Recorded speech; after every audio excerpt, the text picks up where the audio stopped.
दोस्तों, रतन टाटा इस नाम को तो सभी जानते हैं और हाल ही में हुए रतन टाटा के देहांत की न्यूज़ ने पूरे देश को एक पल के लिए सोचने में मजबूर कर दिया। और ऐसा हो भी क्यों ना, बिकॉज इंडिया में वैसे तो एक से बढ़कर एक बिजनेसमैन है जिनकी नेटवर्थ रतन टाटा से कई गुना ज़्यादा है, बट फिर भी लोगों के दिलों पर राज करने के लिए सिर्फ पैसा कमाना ही नहीं बल्कि लोगों के दिलों में जगह बनाना भी ज़रूरी होता है। ये हमें रतन टाटा जी ने सिखाया है। जिस तरह से रतन टाटा जी ने कोरोना के पैंडेमिक सिचुएशन में अपने देशवासियों का साथ दिया और अनाउंस कर दिया कि अगर कोरोना से हमारी कंपनी के किसी भी एम्प्लॉय की डेथ हो जाती है तो उसके परिवार को 60 सालों तक बराबर उनके बैंक अकाउंट में पैसा पहुंचता रहेगा। और जिस किसी ने भी टाटा कैपिटल से लोन लिया है वो पूरे 1 सालों तक अगर अपनी EMI देने में सक्षम नहीं है तो टाटा कैपिटल की टीम की तरफ से उसे पूरी तरह से सपोर्ट किया जाएगा और किसी भी EMI को देने के लिए पूरे 1 सालों तक फोर्स नहीं किया जाएगा। कुछ ऐसे काम रतन टाटा जी ने अपने देशवासियों के लिए करके सभी को बहुत ज़्यादा राहत प्रदान की थी।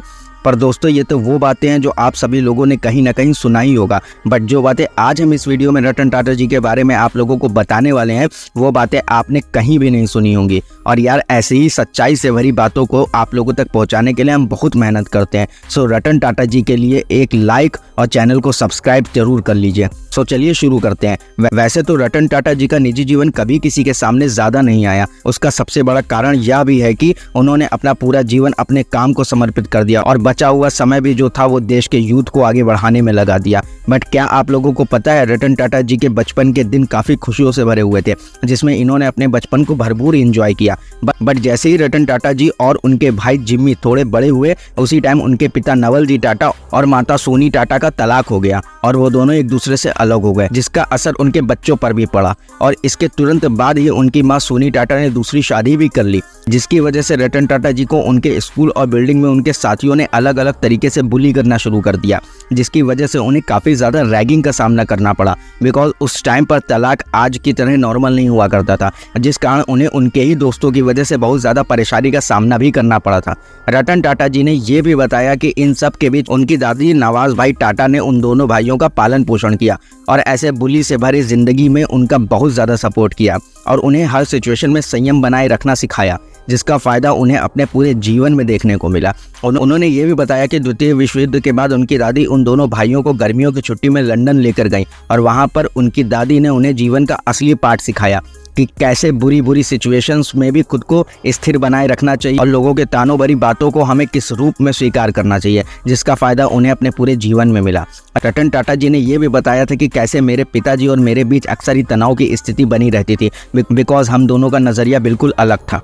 जैसे मुझे वायलिन बजाने और उसे सीखने में काफ़ी दिलचस्पी थी, पर मेरे पिताजी अक्सर ही मुझे पियानो बजाने और सीखने पर जोर देते थे। और मुझे ब्रिटेन जाकर आर्किटेक्चर की डिग्री लेने और उसमें अपना फ्यूचर बनाने में दिलचस्पी थी, पर मेरे पिताजी मुझे हमेशा अमेरिका जाकर मैकेनिकल इंजीनियरिंग की डिग्री लेने में जोर देते थे। उन्होंने कहा कि मेरी इस कठिन परिस्थिति में भी मेरी दादी ने मेरा भरपूर साथ दिया और उन्हीं की वजह से मैंने अमेरिका जाकर अपने मैकेनिकल इंजीनियरिंग की स्ट्रीम को बदलकर आर्किटेक्चर में डिग्री भी हासिल कर ली।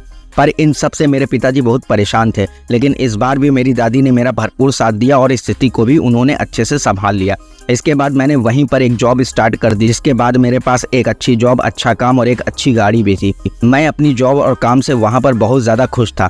इसके बाद रतन टाटा जी ने एक टॉक शो में उपस्थिति के दौरान शादी के बारे में खुलकर बातचीत की थी।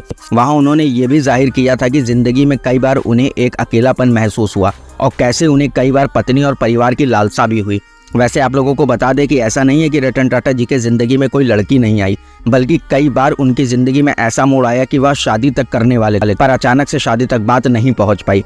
ये बात उन दिनों की है जब वह LA में एक कंपनी में जॉब करते थे। वहीं पर एक लड़की से उन्हें प्यार हो गया और उस लड़की के साथ रतन टाटा जी का अफेयर भी शुरू हो गया और उनका यह रिश्ता शादी तक भी पहुँच ही गया था। तभी वह 7 सालों बाद अपनी दादी से मिलने इंडिया आए और उन्होंने अपनी दादी को ये सब बताया और हर बार की तरह उनकी दादी ने रतन टाटा जी का सपोर्ट भी किया। वह वापस LA जाकर उस लड़की को इंडिया लाकर उनसे शादी करना चाहते थे और उन्हें पूरा विश्वास था कि वह भी उनके साथ इंडिया आएंगी। बट उसी टाइम इंडिया चाइना वॉर छिड़ गई और वह लड़की भी चाइना से थी, जिसके बाद उस लड़की के माँ बाप ने इस युद्ध के चलते अपनी लड़की को इंडिया भेजने से मना कर दिया, जिस कारण रतन टाटा जी का यह रिश्ता भी टूट गया। हालांकि रतन टाटा जी के जीवन ने एक और मोड़ तब लिया जब उन्होंने एक्ट्रेस सिमी ग्रेवाल को डेट करना शुरू किया। यह रिश्ता उनके सबसे फेमस रिश्तों में से एक बन गया। दो बदन, मेरा नाम जोकर और कर्ज जैसी फिल्मों में अपनी एक्टिंग के साथ अपने famous talk show rendezvous with Simi Grewal के लिए मशहूर सिमी ग्रेवाल ने एक बार टाटा के साथ बिताए समय के बारे में खुलकर बात भी की थी। 2011 में एक इंटरव्यू में उन्होंने उनके बारे में गर्मजोशी से बात की, उन्हें एक पूर्णता वाले व्यक्ति के रूप में वर्णित किया जिसमें हास्य, विनम्रता और त्रुटिहीन व्यवहार की एक शानदार भावना थी। उन्होंने इस बात पर जोर दिया कि टाटा के लिए पैसा कभी भी प्रेरक शक्ति नहीं रहा, कुछ ऐसा जो उनके साथ गहराई से जुड़ा था। उनके रोमांटिक रिश्ते के खत्म होने के बावजूद उनके बीच का बंधन सालों तक मजबूत रहा और दोनों काफी करीबी दोस्त बने रहे। सो रतन टाटा जी के बारे में ये कुछ अनसुने किस्से जानकर आप लोगों को कैसा लगा हमें कमेंट सेक्शन में जरूर बताएं और साथ ही अपने दोस्तों के साथ भी इस वीडियो को शेयर करें। इसके साथ ही रतन टाटा जी के लिए हमारे चैनल को भी सब्सक्राइब कर लें, बिकॉज ऐसी ही अनसुने किस्सों से भरे वीडियोस को हम आप लोगों तक आगे भी पहुंचाते रहेंगे।